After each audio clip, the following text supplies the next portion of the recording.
Imagine a small boy standing in the cold streets of London. He is hungry. His shoes have holes. His coat is too thin for winter. He has no money. He has no food. And he has no idea what tomorrow will bring. But inside this small, hungry boy, there is something powerful. There is a dream. There is a fire that no cold wind can put out. This is not just a story about a famous man. This is a story about survival, about pain, about hope, about a boy who had nothing and gave the whole world something it had never seen before. This is the true story of Charlie Chaplin. The year was 1889. On the 16th of April, in a small flat in South London, a baby boy was born. His name was Charles Spencer Chaplin. But the world would one day know him simply as Charlie. His mother's name was Hannah. She was a singer and actress. She performed on small stages in London. She had a sweet voice and a warm heart. She loved her children deeply. His father's name was also Charles. He was also a performer. He sang in music halls. He was charming and funny on stage. But at home, he was different. He drank too much. He was not always there for his family. Charlie grew up watching his parents perform. He sat in the wings of small theaters. He watched the audience laugh and clap. He watched his mother sing her songs, and something inside him came alive. From a very young age, Charlie loved to perform. He loved to make people smile. He felt most alive when he was on a stage. But life was not a stage. Life was hard, very hard. Charlie was only 5 years old when something unforgettable happened. His mother was performing on stage one night. She was singing her songs. But her voice began to fail. The words came out strange. The audience was not happy. They started to boo. They started to laugh at her. Hannah struggled through the performance, but she could not finish. The theater manager was not kind. He pulled her off the stage. The audience booed and laughed even louder. Little Charlie was watching from behind the curtain. He saw his mother's face. He saw her tears. He saw her embarrassment. The manager looked at the small boy standing there.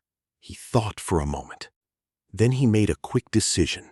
He pushed Charlie out onto the stage, 5 years old, alone, under the bright lights.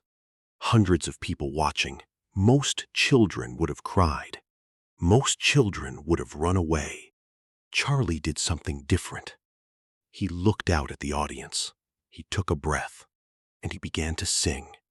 He sang a popular song called Jack Jones. His small voice filled the theater. The audience loved it. They started laughing and clapping. They threw coins onto the stage. Charlie stopped singing. He looked at the coins. Then he looked at the audience. He said, very seriously, "I'll pick up the money first, and then I'll sing." The audience roared with laughter. That was the moment Charlie Chaplin became a performer. But the joy did not last long. Life at home was falling apart. His father had left the family. He was living with another woman. He sent very little money. Hannah was left alone with Charlie and his older half-brother, Sidney. Hannah tried to keep working. She tried to keep singing, but her voice kept failing her. And soon, her mind began to fail her too. Hannah became very ill. Her illness was something the doctors called a nervous breakdown. Today we might call it severe mental illness. She could not always care for herself. She could not always care for her children. There were days when Hannah sat quietly and said nothing. There were days when she laughed for no reason. There were days when she cried and did not know why. Charlie would sit beside her. He would hold her hand. He was just a small boy, but he tried to be strong for her. "It's all right, Mama," he would say quietly. "I'm here." She would sometimes look at him with clear eyes, and she would smile. "You are going to be something, Charlie," she would say. "I know it." He held those words close to his heart, even when everything else was falling apart. But things got worse before they got better. Hannah could not pay the rent. She could not buy food. She could not care for the boys. The family had almost nothing. Charlie and Sydney were sent to a workhouse. This was a place for very poor people. It was not a kind place.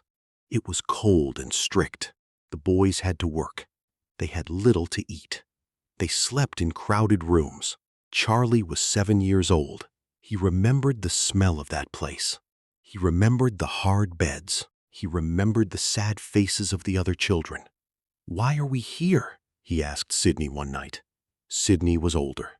He tried to be calm. "Because we are poor," he said simply.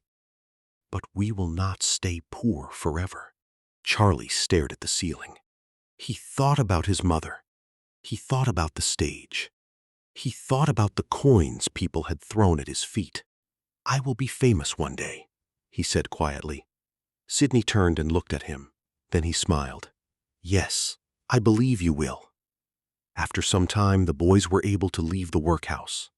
They went back to their mother when she was well enough. But the cycle continued. Hannah would be well, then ill again. The family would have a little money, then nothing. They moved from one small flat to another. Charlie learned to survive on the streets. He learned to be clever. He learned to read people. He watched how they moved.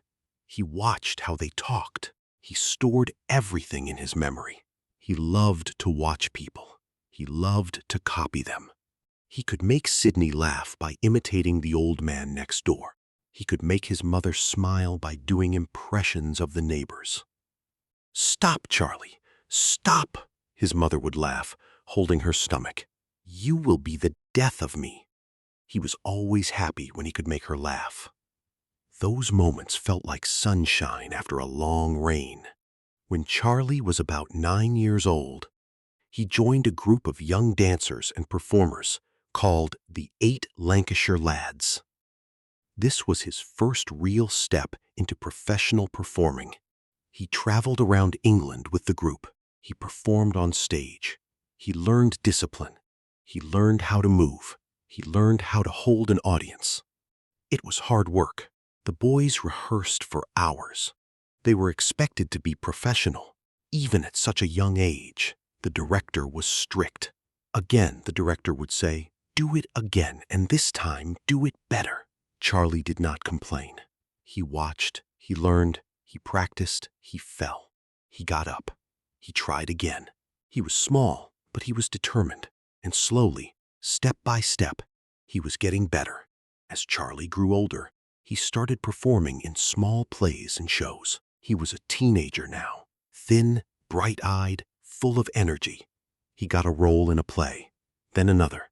He worked with different theater companies. He learned more every day. He was not the most classically trained actor, but he had something special, something that could not be taught. He had the ability to make people feel something. When he was sad on stage, the audience felt sad. When he was funny, they laughed so hard they cried. When he struggled, they leaned forward in their seats. They cared. They connected. There was a truth in everything Charlie did, because he had lived it. He had been hungry. He had been cold. He had been alone. He had been scared. He did not have to pretend. He just remembered, at the age of 17, Charlie began working with a well-known comedy group called the Fred Carno Company. This was a big step. Fred Carno ran a very successful touring comedy show. His performers traveled across England and even to America. His shows were popular, funny, and physical. They used very little dialogue. Most of the comedy came from movement, from facial expressions, from timing. This was exactly the kind of comedy that Charlie was born to do. He joined the company and started learning. He watched the other performers. He practiced for hours. He developed routines. He began to understand the science of comedy, the timing of a joke, the power of silence, the surprise of an unexpected movement. Fred Carno himself noticed Charlie quickly. "That boy has something," Carno told his assistant one day. "Watch him. He is going to surprise everyone." Charlie worked harder than anyone. He arrived early and left late. When the other performers went to rest, Charlie stayed to practice. One of the other young performers in the Carno Company was a man named Stan Laurel. Yes, the same Stan Laurel who would later become one half of the famous comedy duo Laurel and Hardy. Stan and Charlie became friends. They shared a room on tour. They talked late into the night about comedy, about life, about dreams. "What do you want, Charlie?" Stan asked him one night. "Really want, more than anything." Charlie was quiet for a moment. He looked at the ceiling. Then he said, "I want to make the whole world laugh. Every single person, rich or poor, old or young. I want them all to laugh." Stan smiled. "Then you will." In 1910, the Fred Carno Company toured America. Charlie was 21 years old. He had never been to America before. He was amazed by it, the energy, the size, the noise, the ambition. Everything was bigger in America. Everything moved faster, and the people. The American audiences were loud and enthusiastic. They laughed big. They clapped loud. Charlie loved it. He returned to America with the Carno Company in 1912. This time, something important happened. A man named Adam Kessel saw Charlie perform. Kessel worked for a film company called Keystone Studios. Keystone made silent comedy films. Short, funny movies with lots of action and slapstick humor. Kessel was impressed by Charlie. Very impressed. He sent a message. He wanted Charlie to come to Keystone. He wanted Charlie to make movies. Charlie was nervous. He had never made a film before. Films were a different world. Very different from the stage, but he thought about it. He thought about his mother's words. "You are going to be something, Charlie." He said yes. Charlie Chaplin arrived at Keystone Studios in December 1913. He was 24 years old. The director at Keystone was a man named Mack Sennett. Mack was a tough, no-nonsense man. He ran a fast operation. Films were made quickly, sometimes in just 1 or 2 days. On his first day, Charlie walked onto the set. He felt out of place. He looked at the cameras. He looked at the lights. He looked at the other actors, who seemed so comfortable. He was not comfortable. He was nervous. Mack Sennett looked at him and said, "Go put on a funny costume and come back." Charlie went to the dressing room. He looked around at the costumes. He began to put things together, almost by accident, almost like the costume chose him. He picked up a pair of trousers, too big, baggy, falling down. He found a coat, too small, too tight. He found a hat, a small bowler hat. He found a cane, a thin, silly-looking cane. He found shoes, enormous shoes, far too large for his feet. He drew a small, square mustache on his upper lip. He looked in the mirror, and the little tramp was born. The little tramp was not just a costume. He was a character, a complete human being. He was a poor man. He had no money and no home. His clothes were old and worn, but he wore them with dignity. He walked with style. He held his cane like a gentleman. He tipped his hat to ladies. He carried himself with pride. He was clumsy but charming. He was poor but optimistic. He was alone but never gave up on kindness. He fell down over and over, but he always got back up. The little tramp was every person who had ever been knocked down by life. Every person who had ever been poor. Every person who had ever been laughed at. Every person who had tried their best and still failed. And every person who kept going anyway. The world had never seen a character like this before. When Charlie walked onto the screen, something happened to the audience. They laughed, but they also felt a lump in their throats. They felt something deep and real. Because the tramp was not just funny, the tramp was human. Charlie's first film at Keystone was called Making a Living. It came out in 1914. Then came Kid Auto Races at Venice. Then Mabel's Strange Predicament. One after another, the films came, fast, funny. Energetic, the audiences loved them. They loved the tramp. They wanted more. Charlie was making films at a remarkable speed. In 1914 alone, he appeared in about 35 short films. Think about that. 35 films in 1 year. That is almost 3 films every month. He was working constantly. He was learning constantly. Every film taught him something new. Every film made him better. But Charlie was also growing restless. He had ideas, big ideas. He did not just want to perform in films. He wanted to control them. He wanted to write them. He wanted to direct them. At Keystone, Max Sennett controlled everything. Charlie had to follow Sennett's way of doing things. He had to make films fast. He did not have much creative freedom. Charlie went to Sennett and asked if he could direct some of his own films. Sennett was not sure. "You are an actor," he said, "not a director. I can do both," Charlie said. "Let me try." Sennett was reluctant, but he saw what Charlie was doing to audiences. He saw the numbers. People were coming to theaters specifically to see Chaplin films. He gave Charlie a chance. Charlie directed his first film in 1914. Caught in the Rain was the title. It was short. It was simple. But it showed something important. Charlie had a gift for direction. He understood what the camera could do. He understood how to tell a story without words. He understood rhythm and timing in a way that was instinctive. From that point, Charlie took more and more control. He directed most of his own films. He wrote the stories. He chose the locations. He decided how each scene would be filmed. His films got better and better. At the end of 1914, Charlie left Keystone. The S&A Film Manufacturing Company offered him a much better deal. More money, more creative control. He took it. At S&A, Charlie slowed down. He made fewer films, but each one was better, more carefully crafted, more thoughtful. He began to add something to the comedy that had not been there before. Emotion. Real, deep emotion. The tramp was still funny, but now he was also tender. Now he fell in love. Now he felt loneliness. Now he showed kindness to strangers. Now he stood up for people weaker than himself. In 1915, Charlie made a film called The Tramp. In this film, the little tramp helps a young woman. He falls in love with her. He tries to be brave.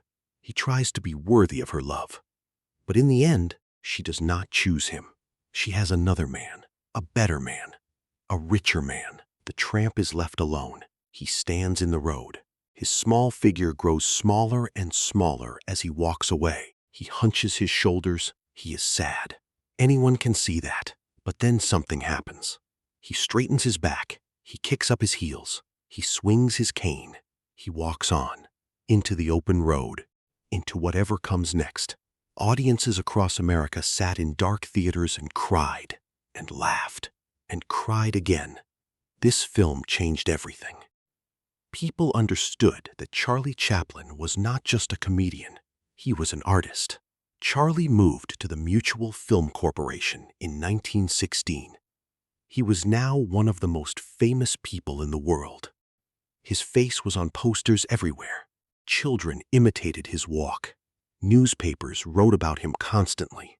At Mutual, he had more freedom than ever before, and he used it beautifully. He made some of the finest short comedy films ever created. The Pawn Shop, The Rink, Easy Street, The Immigrant, 1 A.M., The Adventurer. Each one was a small masterpiece. In The Immigrant, Charlie played a poor immigrant on a ship sailing to America. The film was funny, yes, but it was also a picture of real life, real struggles, real hopes, real people trying to survive. It was a film about dignity, about how poor people deserve respect, about how immigrants are human beings with feelings and dreams, not just numbers on a list. When The Immigrant was shown, people laughed and cried at the same time. They had never experienced something like that in a movie theater before. A film critic wrote at the time, "Mr. Chaplin has found something that no one knew films could contain. He has found the human heart. By 1918, Charlie Chaplin was not just famous. He was the most famous person on the planet. Think about that for a moment. Not just in America, not just in England, everywhere. In Japan, in France, in India, in South America, in Africa, in small villages with no electricity, people had heard of Charlie Chaplin. When films reached them, they watched and they understood. Because the tramp spoke no language. He spoke in movement, in expression, in emotion. A small, hungry boy from the streets of South London had become the most recognized face on earth. He was now very wealthy. He had money he could not have imagined as a child. He had a beautiful home. He had cars. He had freedom. But he remembered where he came from. He never forgot. When he saw poor people, he felt something, a recognition, a connection. He had been that person. He knew what it felt like to be cold and hungry and invisible. And so his films continued to speak for those people. The tramp was always poor, always struggling, always being pushed around by those with power and money, but always surviving, always keeping his dignity, always finding moments of beauty and joy. In 1918, Charlie formed his own film studio. Along with 3 other legends, actress Mary Pickford, actor Douglas Fairbanks, and director D.W. Griffith, he created United Artists. This was revolutionary. For the first time, the artists owned their work. They did not answer to big studio bosses. They made the films they wanted to make. Charlie's imagination opened up completely. He began to make longer films, more ambitious films. Films that were not just comedy, but comedy mixed with deep drama and important ideas. In 1921, he released The Kid. The Kid was Charlie Chaplin's first full-length film as director. It starred him as the tramp and a young boy named Jackie Coogan as the Kid. The story followed the tramp after he discovers an abandoned baby. He does not want the baby. He tries to leave it. He puts it near a rich house. He tries to walk away. But then the baby cries. The tramp stops. He turns around. He looks at the tiny crying baby in the street. He picks it up. From that moment, the tramp raises the child as his own. They build a life together. A poor life. A difficult life. But a life full of love. The baby grows into a boy. They work together. They eat together. They sleep in the same small bed. They are a family. A real family. Made not by blood, but by choice and love. Then one day, the authorities come. They want to take the boy to an orphanage. They want to separate them. What follows is one of the most heartbreaking scenes in movie history. The men grab the boy. The boy screams and reaches for the tramp. The tramp runs after them. He fights. He climbs. He runs across rooftops. He refuses to let go. He refuses to give up. Audiences watching that scene in 1921 burst into tears. Not just women, not just sensitive people, everyone. Tough men who had never cried at a movie found themselves wiping their eyes. The Kid was not just a film. It was a piece of the human soul, and it was deeply personal for Charlie. He had been that child. He had been the boy taken from his mother. He had known what it felt like to be separated from the person who loved you. He had lived that pain. He put that pain into every frame of The Kid, and the world felt it. The Kid was a massive success, not just commercially, artistically, critically, every way that matters. Charlie continued to work through the 1920s. He made film after film, each one pushing further. A Woman of Paris. The Gold Rush. The Circus. The Gold Rush, made in 1925, is considered by many to be one of the greatest comedies ever made. In The Gold Rush, the tramp is a lone prospector in the frozen Yukon. He is starving. He is cold. He is completely alone. In one famous scene, the tramp is so hungry that he cooks and eats his own shoe. He eats the sole of the boot as if it is a fine steak. He twirls the shoelaces around his fork like spaghetti. It is hilarious. But underneath the humor is something real. Charlie had known hunger. He knew what it felt like to want food so badly that anything seemed edible. In another famous scene, the tramp prepares a special dinner for a woman he loves. He waits for her. The table is set. The candles are lit. He has made everything perfect. She never comes. He falls asleep at the table. In his dream, he performs a dance with 2 bread rolls on forks. He is trying to entertain the woman he loves. The 2 rolls dance and move like tiny feet. It is one of the most charming, delicate, beautiful moments ever captured on film. When audiences saw the gold rush, they left the theater feeling as if they had experienced something unforgettable, as if they had been touched by something rare. The world was changing fast. By the late 1920s, something new had arrived in Hollywood. Sound movies could now have spoken dialogue. The first major talking picture, The Jazz Singer, came out in 1927. Audiences were excited. The whole industry was changing. Every studio rushed to make talking films. Every actor was tested. Could they speak well on screen? Did they have a good voice for the new microphones? Many silent film stars found themselves out of work. Their voices did not match what audiences expected. For Charlie, this was a serious moment. A moment of decision. The tramp was a silent character. The tramp spoke through movement, through expression, through action. The tramp had no voice, or rather, the tramp had a universal voice, a voice made of gestures that every human being on earth could understand. If the tramp spoke, would he still be the tramp? Charlie believed in silence. He believed in the power of visual storytelling.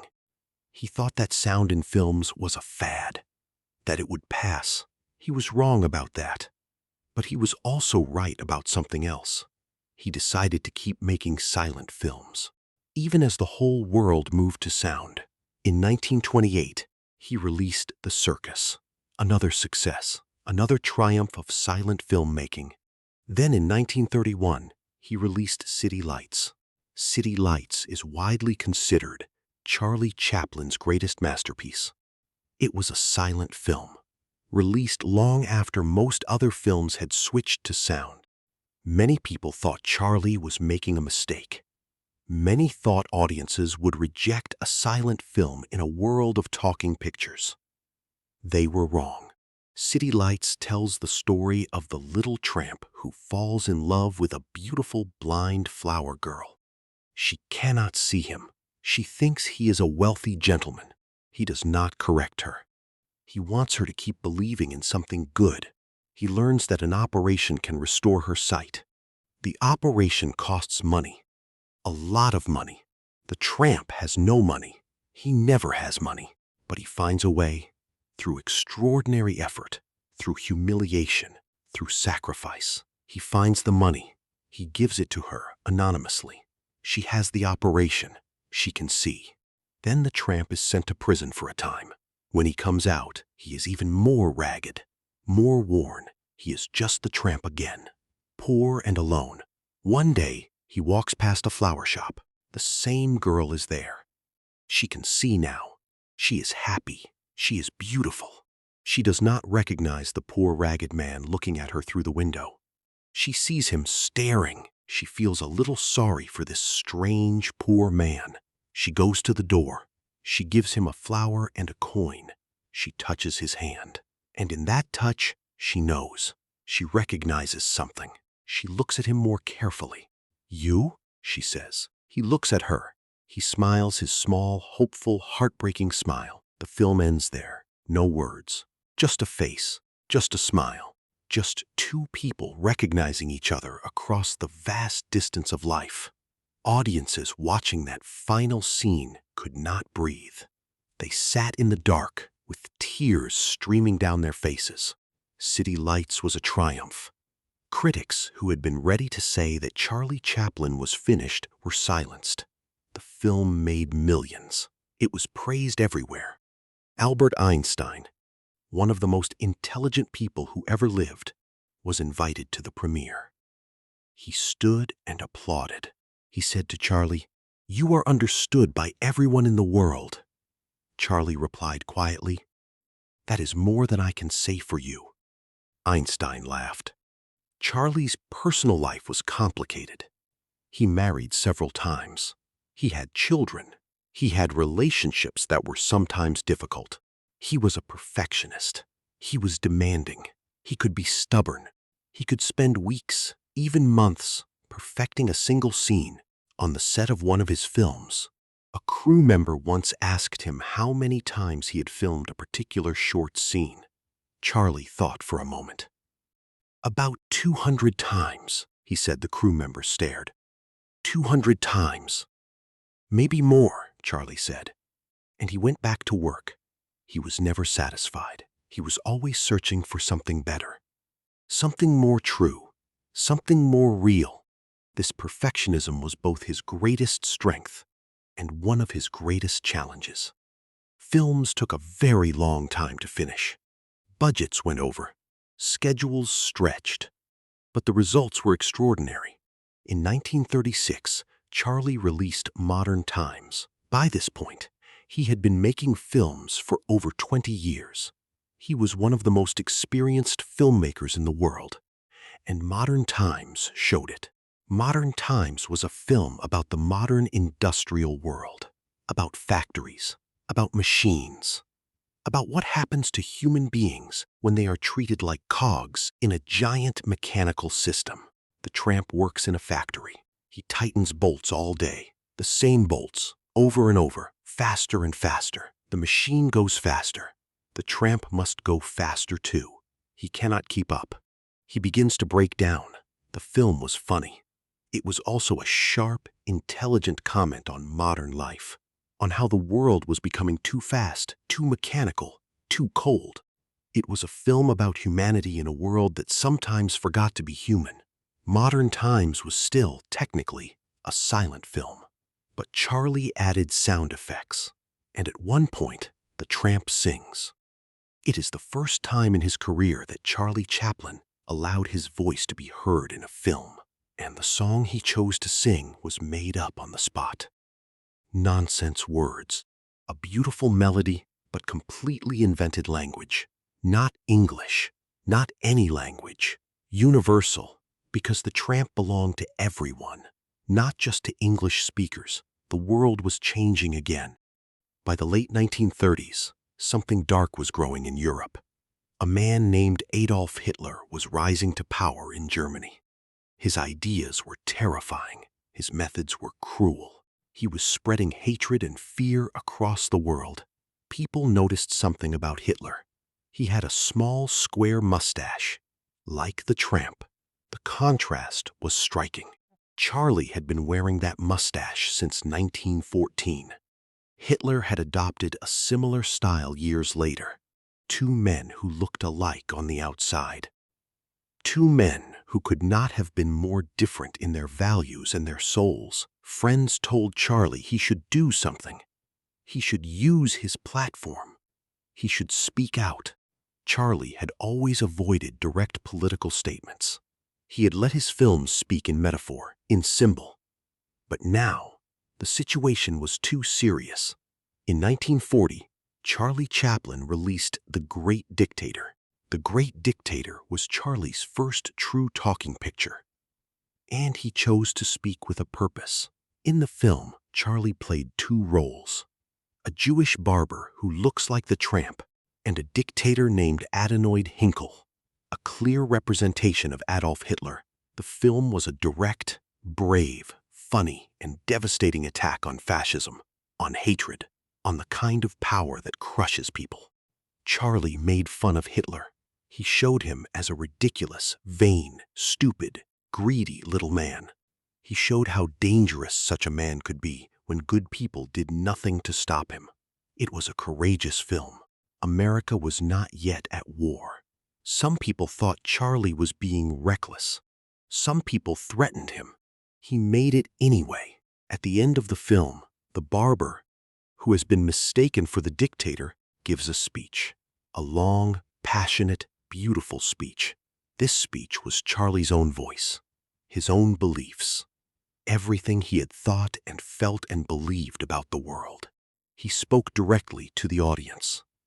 "I'm sorry," he said, "but I don't want to be an emperor. That's not my business. I don't want to rule or conquer anyone. I should like to help everyone if possible. Jew, Gentile, black man, white. We want to live by each other's happiness, not by each other's misery. We don't want to hate and despise one another. In this world, there is room for everyone, and the good earth is rich and can provide for everyone. Let us fight to free the world, to do away with national barriers, to do away with greed, with hate and intolerance. Let us fight for a world of reason, a world where science and progress will lead to all men's happiness." Audiences in theaters sat and listened in silence, and when it was over, many of them cried. The film was a massive success. It was nominated for 5 Academy Awards. It was shown around the world, and it remains, to this day, one of the most powerful statements ever made on film. Charlie's life was not without further struggles. After World War II ended, the political climate in America became harsh and suspicious. This was the time of the Red Scare. The American government was investigating people it suspected of having communist sympathies. Charlie had always made films that showed sympathy for poor people, that criticized inequality, that questioned the unfair distribution of wealth. Some powerful people called this communist. Charlie was not a communist, but he believed in fairness. He believed in the dignity of all human beings. He believed that a society that let its poorest members starve was failing them. These beliefs made him enemies in high places. In 1952, Charlie was traveling to England for the premiere of his new film, Limelight. While he was on the ship, he received a message. The American government had revoked his re-entry permit. He was not allowed to return to America. After nearly 40 years in America, after creating most of his greatest works there, after making millions of people laugh and cry and feel, he was told he could not come back. Charlie was devastated and angry and heartbroken. He chose not to fight it. He chose not to beg. He settled in Switzerland with his wife Una and their family. He made his home there. He never returned to live in America. But Charlie Chaplin did not stop working. In 1957, he released A King in New York. In 1967, A Countess from Hong Kong. He wrote his autobiography. He wrote music. He composed the scores for many of his silent films. He was an extraordinary musician. He could play many instruments. Although he could not read music, he composed everything by ear. He hummed the melody to a musician who wrote it down. He shaped and sculpted music by instinct. The theme from Limelight, a hauntingly beautiful piece called Smile, became one of the most famous pieces of film music ever written. When you listen to that melody, you feel something, even if you cannot explain what, even if you have never seen the film.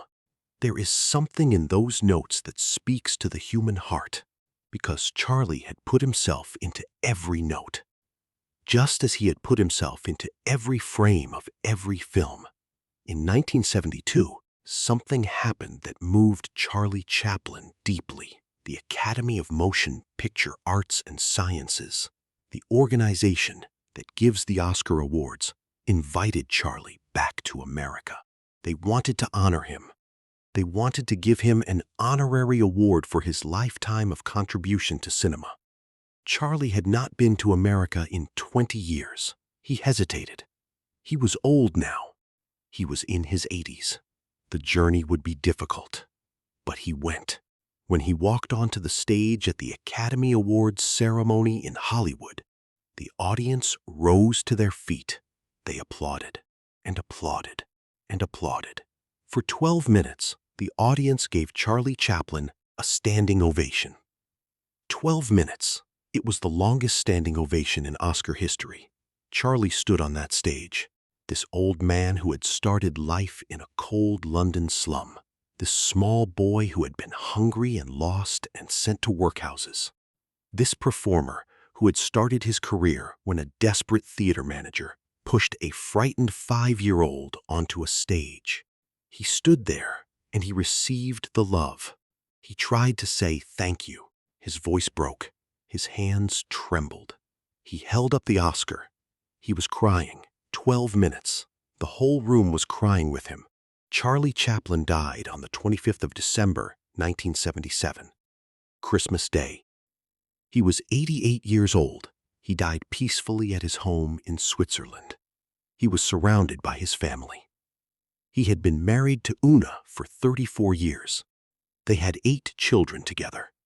When the news of his death reached the world, people everywhere felt the loss. In cities and towns across every continent, people remembered. They remembered laughing. They remembered crying. They remembered a small man with a bowler hat and a silly walk and an enormous heart. In Japan, people left flowers at theaters. In France, the newspapers printed his photograph on the front page. In England, there was a quiet, collective sadness. A son of London had left the world. In Hollywood, the lights on the famous theaters were dimmed in his honor. And in small villages and towns and cities all over the world, people who had grown up watching his films felt something shift in the world. Something precious was gone. But was it gone? Is any great artist truly gone when their work remains? You can still watch Charlie Chaplin's films today. You can find them easily. You can sit down right now and watch The Kid, or City Lights, or The Gold Rush. Films made 100 years ago, and they will still make you laugh. They will still make your eyes fill with tears.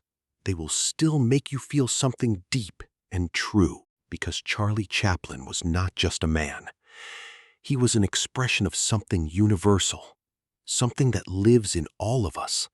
He expressed the dignity of the poor, the beauty of struggle, the courage of the gentle, the triumph of the kind. He showed the world that you could be knocked down 1,000 times and still get back up, still tip your hat, still swing your cane, still walk toward the horizon with hope in your step. Think about what he overcame. He grew up with no father. He watched his mother fall apart. He was sent to workhouses as a child. He knew hunger and cold and fear. He knew what it meant to have nothing. And from nothing, he built everything. He did not build it with anger. He did not build it with bitterness. He built it with creativity, with discipline, with humor, with love. He took his pain and he turned it into art. He took his struggles and he turned them into stories. He took his loneliness and he turned it into connection with millions of people he would never meet. That is one of the greatest things a human being can do. There is a lesson in Charlie's story for every one of us. When you feel knocked down, remember the tramp. Remember how he fell. Remember how he got up. Remember how he adjusted his hat, picked up his cane, and kept walking. When people tell you that you cannot do something, remember the boy who was pushed onto a stage at 5 years old. The boy who looked out at the audience and instead of running, started to sing. When life takes something from you, remember Charlie. Remember that he lost his home, his country, his mother's health, his security, and still he created beauty. Still he found ways to give something to the world. When you feel small and unimportant, remember that a small, thin, ordinary-looking man from the streets of London became the most recognized face on earth. Not through luck, not through connections, through talent, yes, but more than talent, through work, through dedication, through refusing to stop. Charlie Chaplin once said, "Life is a tragedy when seen in close-up, but a comedy in long shot."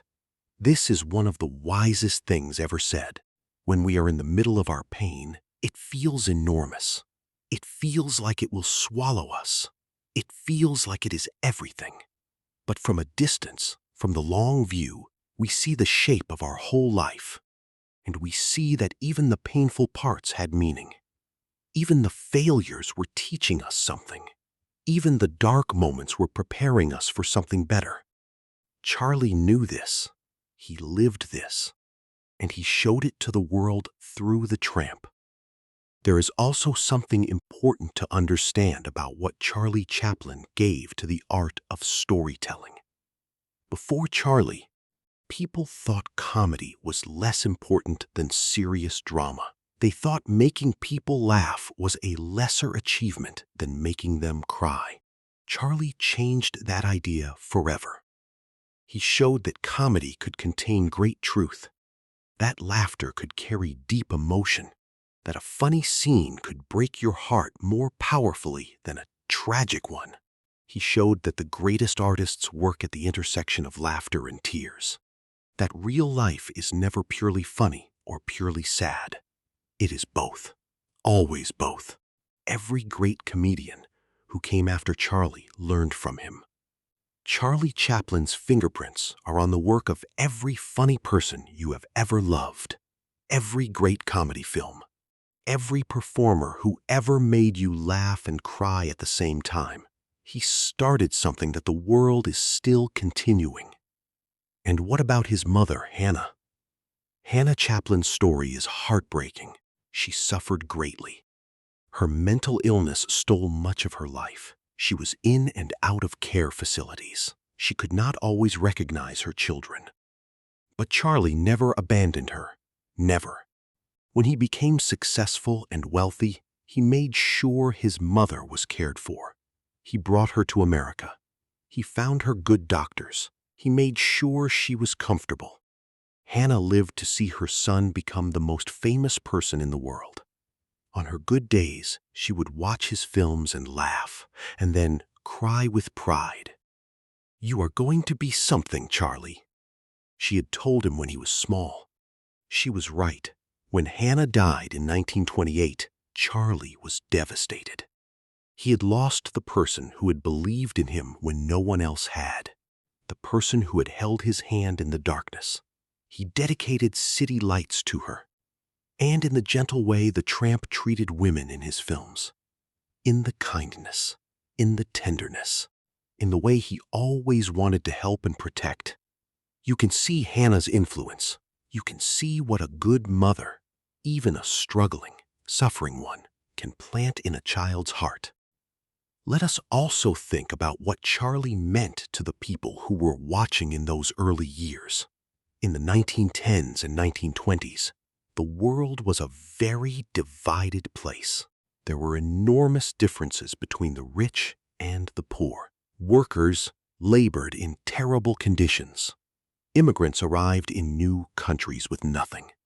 Many people felt invisible. Many people felt that society did not care about them.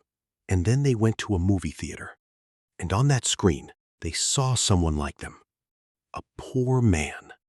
A man with worn clothes and no money. A man who was pushed around and looked down upon. And that man was beautiful and funny and brave and kind. That man was the hero, not the rich man, not the powerful man, not the man with the big house and the fine coat, the poor man, the tramp, their neighbor, themselves. This was revolutionary. This mattered more than any political speech because it changed how people felt about themselves. It told them that they had worth, that their lives had beauty, that they deserved to be seen. That is what art can do at its highest level. It does not just entertain.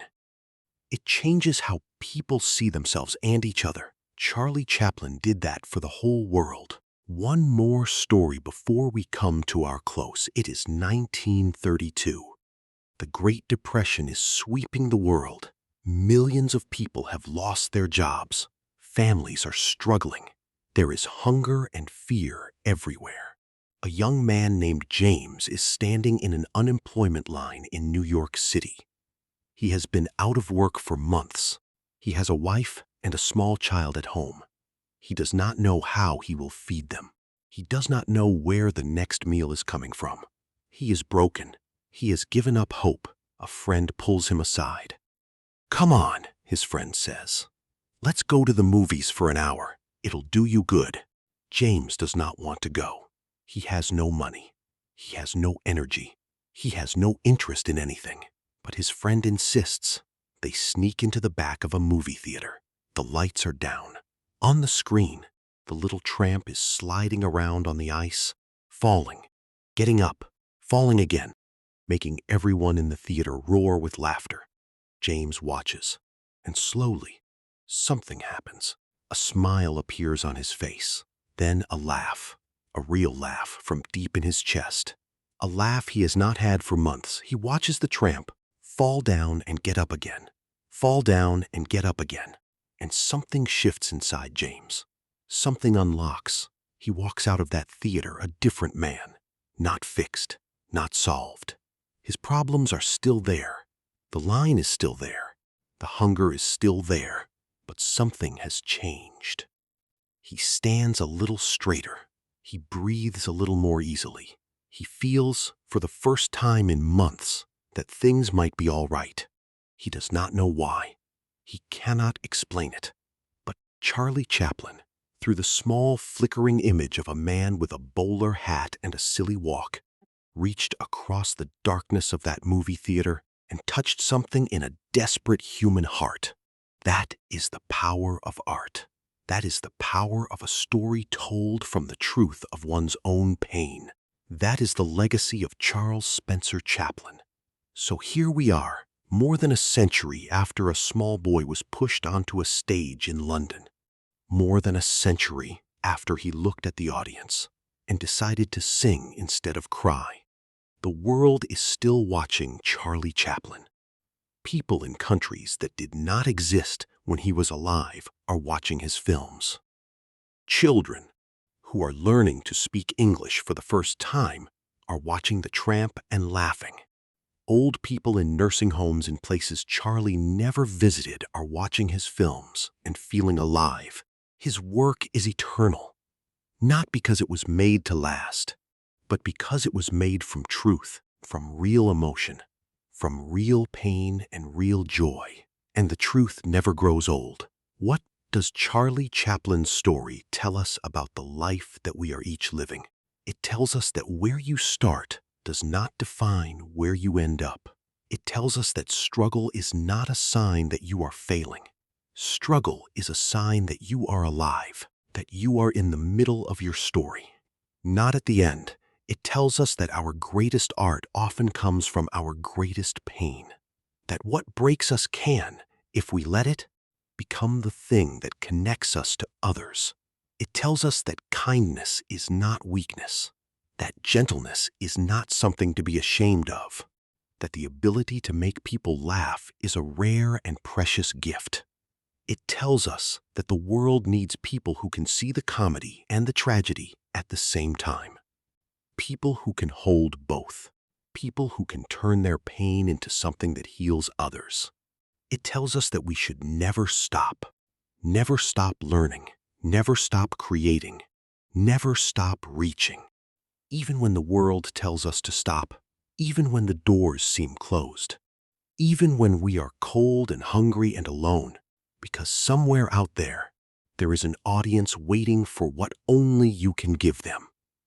Charlie Chaplin once said, "You'll never find a rainbow if you're looking down. Look up. Whatever struggles you are facing right now, look up. Whatever doors have closed on you, look up. Whatever people have said you cannot do, look up. Because the rainbow is there. It has always been there. You just have to keep walking toward it. Like the little tramp, walking down that long road at the end of the tramp. Getting smaller and smaller in the distance, but still walking, always walking, toward whatever comes next. With his hat on his head, his cane in his hand, and his whole life ahead of him, thank you for listening to the story of Charlie Chaplin. If this story touched your heart, please remember it the next time you feel like giving up. Remember a boy who stood on a cold stage in London with holes in his shoes and sang. Remember a man who showed the whole world that it is possible to laugh and cry at the same time. Remember that the greatest art comes not from perfect lives, but from honest ones. Keep learning, keep growing, keep walking down that road. The world needs your story too. Moral of the story: no matter where you come from, no matter how many times life knocks you down, your greatest strength is the decision to get back up. Struggles do not define your future. They prepare you for it. Turn your pain into purpose, your loneliness into connection, and your failures into lessons. The world does not need a perfect person. It needs your honest, unique, beautiful, and unstoppable self.